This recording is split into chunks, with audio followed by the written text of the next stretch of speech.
Alright guys, this is Castigador. This is my friend Dustin. We're going to be showing you some of the scoring criteria and demonstrating what it looks like and how it affects a fight. So make sure you pay attention because we're going to go on over each one and how it looks and what is the counterpart to it, meaning that the ineffective version of that scoring criteria. So without any more to do, let's hop right into the video. So for first up on the judging scoring criteria is effective aggressiveness. Now, for effective aggressive is it could be someone coming forward and landing punches as they come forward. They're landing punches. That's effective aggressiveness. Another thing is effective aggressiveness is if I'm coming forward, forcing my opponent into the ropes, I'm being effective aggressor. Another thing for a judging criteria is someone who's moving around, but I'm able to cut the ring off, making the ring smaller, and in the process, I'm landing my punches, making that ring smaller where he has to engage. He either fights with me or just stays there and take punishment. That's effective aggressive. For a pressure fighter, I say that because a lot of people get it mixed up and think just because a pressure fighter or the person coming forward is a pressure fighter and it's only for them. There's other criteria, but before I go into the next one, let's show you the ineffective criteria. So, ineffective aggressiveness is me coming forward, but my opponent, even though I'm coming forward, my opponent is able to escape. I'm coming forward, he's able to get out. Yes, I'm coming forward, but I wasn't able to make anything work. Or, ineffective aggressive is me coming forward trying to land punches, but I'm missing. I can't land punches, and my opponent doesn't feel threatened by me pressuring and can still do whatever he wants. Another thing to say ineffective aggressive is a person that I'm pressuring and he's moving, controlling the ring wherever he wants. He can step around and I'm just following him no matter what. He keeps stepping around. I don't cut the ring off. I'm just literally following him like a lost puppy. I'm literally following him the ring around, or other known as chasing. I'm chasing him. He's moving, I'm just following, I'm not cutting the ring off. I'm just here, following. I'm doing nothing. Yes, I'm coming forward, but it's not having an impact on his game plan. So that's ineffective aggressive. And now I want you guys to see the three different types of effective aggressive and then what ineffective aggressive so you don't get confused. Earlier, I said I was showing you for a pressure fighter what effective aggressive looks like. Because most people think if you're an aggressor, you're a pressure fighter. Wrong. You can be a boxer and still be the aggressor, and I'm going to demonstrate what that looks like. So, I could be a boxer right here, wanting to keep on the outside. But if I'm here boxing, coming forward, but you see it's not pressure. I mean, it's pressure, but I'm not running in. I'm still coming in by my punches. And if he can throw a punch, I can slip counter, still back him up. See what I'm saying? I'm still becoming the pressure fighter or the aggressor. But I'm still boxing. I'm not going crazy. Even he could throw a combination. I can step back, come right back in. As long as I'm backing him up, or you see what I'm saying, holding my ground, making him go backwards, you're still the aggressor. But you saw the difference. Yes, we're not going full contact, but I'm showing you I can do it as a pressure, coming forward like this, coming forward, being effective, or I can be a boxer, pushing him back with my punches, and if he still punches, I can slip, counter, or step out of range, come back in and put pressure on him. So don't think just because one person's coming forward, they're an aggressor, or you have to be a brawler to be an aggressor. You can still put effective aggressiveness as a boxer. So now we're going to move to our next criteria. Now we're going to work on ring generalship.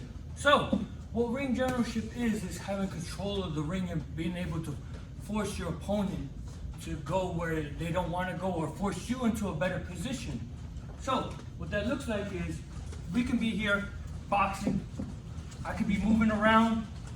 I'm getting into a better position where I have more room to move. I'm turning, constantly working. I'm staying away from the rope, especially against a pressure fighter. Here, I'm changing the angles. See, that's ring generalship right there. Also, you don't have to be moving around a lot. Ring generalship, we can be here, fighting. We can be in close, boom.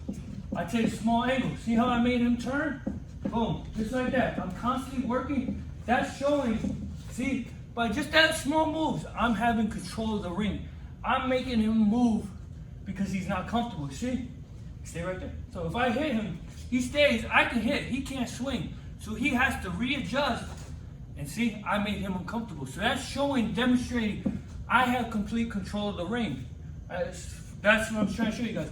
In close, I could be here, just this simple thing. That's ring generalship. Or I could be here. He could be pressuring. We could be fighting. Boom. I can step back in the middle of the ring where I have more control. Move him around. Guess what? I took advantage of the situation. Got out. Got middle of the ring where I can now move around.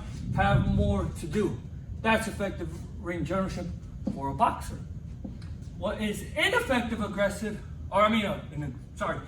ring generalship, ineffective ring generalship is this. If I'm hitting him, we're fighting, we're moving, he's backing me up, I slide to the rope or to the corner. Then I'll slide to the other corner. Yes, I got out of the way. Yes, I'm moving, but I didn't help me. He followed me, and guess what? I'm still, even if I lose him, let's just say, go back. Even if I do this, he stays there. I come here. Look at how he had no problem coming back. I hurt myself. I threw myself into a rope or a corner that didn't help me. Or I can do this, as I showed you, effective is me hitting, getting away from the ropes, getting back in the middle of the ring. That's effective. I can do the same thing, but make it ineffective if I do this. Hit, get out, and go straight back to the ropes. I helped him because now look, my back's against the rope. Only option I got, moving left, moving right. I didn't help myself out compared to here, where it was effective, was now I can go back, left, right, angles, I can change angles, I have so much options here. So that's the difference between effective and ineffective aggressiveness. I don't know why I keep mixing up. Ring generalship. Now, remember as in the beginning I said, that was ring generalship for a boxer. And most people think you have to be a boxer moving around, sliding around the ring, having control of the ring. Not true. You can be a brawler or a pressure fighter using ring generalship. And I'll demonstrate. So, he's a boxer. He's trying to move, use the ring. I'm a pressure fighter.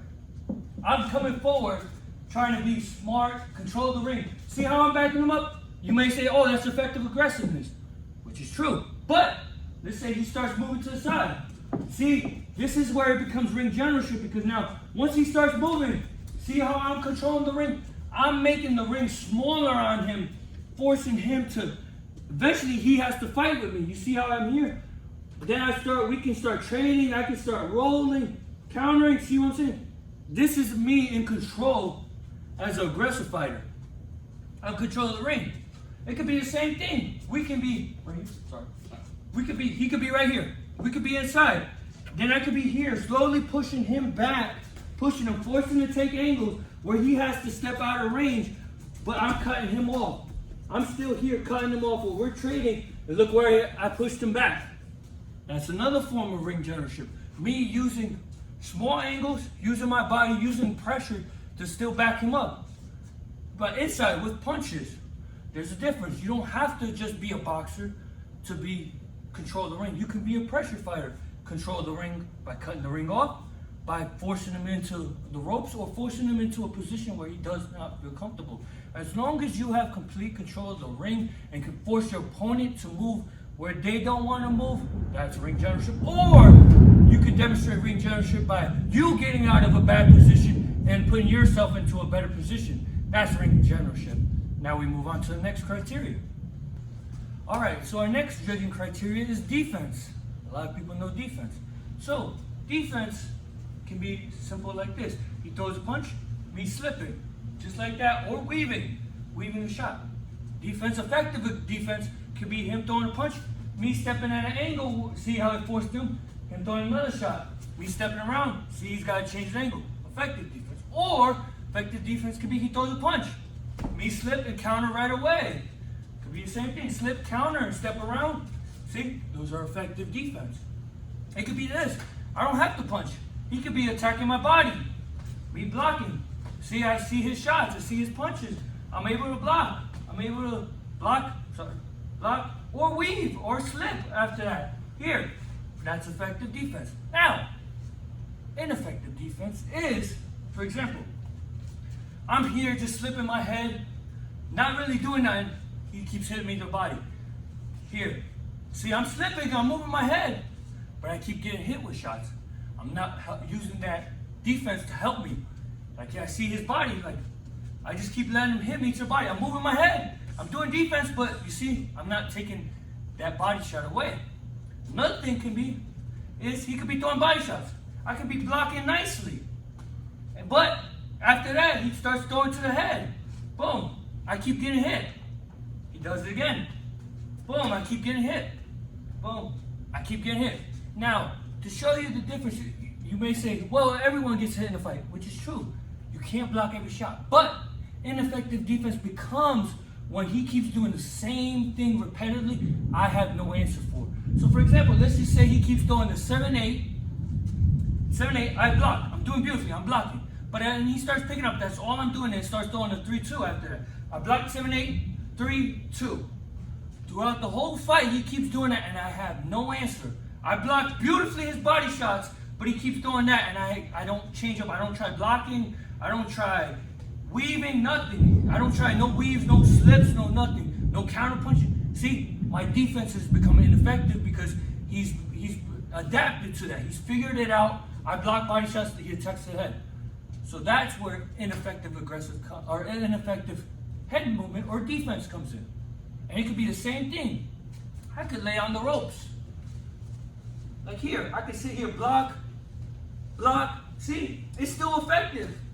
Even though he has me where he wants me, I'm still blocking, I'm still rolling. There's nothing to it.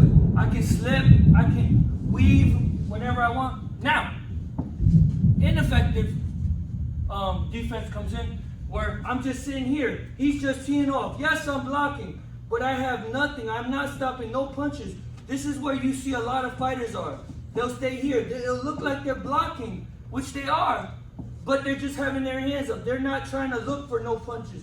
They're not just sitting, they're just sitting there. They're not trying to move their head. They're not trying to use their feet to get in a better position. They're not trying to set up punches. They just literally sit here, just take punches. And this is what eventually leads the referee to believe that they're hurt because they don't see nothing off. No, this is what's ineffective defense because they don't see you're not setting up like how I said. You're not setting up a movement like here. You're not setting up where you're blocking some shots and then sneaking small shots in. You're not blocking and then stepping out of range. You see what I'm saying? That's the difference between effective defense and ineffective defense. Let's move on to the next judging criteria. So the next scoring criteria is hard, clean shots. Now, of course, this one's fairly simple. It explains itself. Hard, clean shots. So for a hard shot, a clean shot is me landing cleanly wherever, head, body, that's landing hard, clean. Now, how we score it is me landing a hard shot is if I can see it changes his body. He's hurt. He showed me a sign. Boom. He's hurt. He's tightening up. He's protected. You'll see a lot of fighters when they get hit to the body. For example, if I hit that right hook to the body, you'll see a lot of them will protect that side to make sure they don't get hit again. You can tell that was a hard, clean, effective punch that landed because look at how he just changed the defense to make sure he protects him. He's not getting hit. He'll even sacrifice. Some fighters will even sacrifice getting hit to the head or taking other shots as long as they don't get hit in that same spot. That's how you know it's a hard, clean shot. Another thing, for example, we'll use him. He'll be the brawler. I'll be the boxer. The whole fight, he may be pressuring me, coming forward, throwing shots. See? He's coming forward. But then I might land a hard shot, like a right hand. Boom. It might change the complexion where he becomes a boxer. He might start using his feet more, moving around. See? It may not show signs that he was hurt, like he's not stumbling. His legs may not be wobbling. But he did show a sign that that punch was hard and it changed game plan because the whole fight, he's a brawler, a pressure fighter. Then all of a sudden, this right hand lands. He starts becoming a boxer. You see what I'm saying? He starts moving around using his feet. That's another way you can tell that a punch. If you watch my fight breakdown, sometimes I even point out like that punch stunned him. I'm like, look at the difference. I'll tell you. I'm like, That's how you know a fighter's hurt, because they make little adjustments like that. See, that's an eye. That's a key thing you have to pay attention to. Does a punch, does it change a fighter, or does he keep doing the same thing? Does it make him rethink his game plan or try to do something different? That's how you know if the punch is having an effect. Now, ineffective hard shots can be this. He can have his defense up. I could be swinging hard. You can see it's moving his body, it's moving him, but it's not having an effect because look, he's blocking. This does not count. I don't care how hard I'm swinging, it's ineffective because I'm landing on arms and elbows. That's not judging's criteria. It's head, it's the head and body right here. This front half is scoring criteria.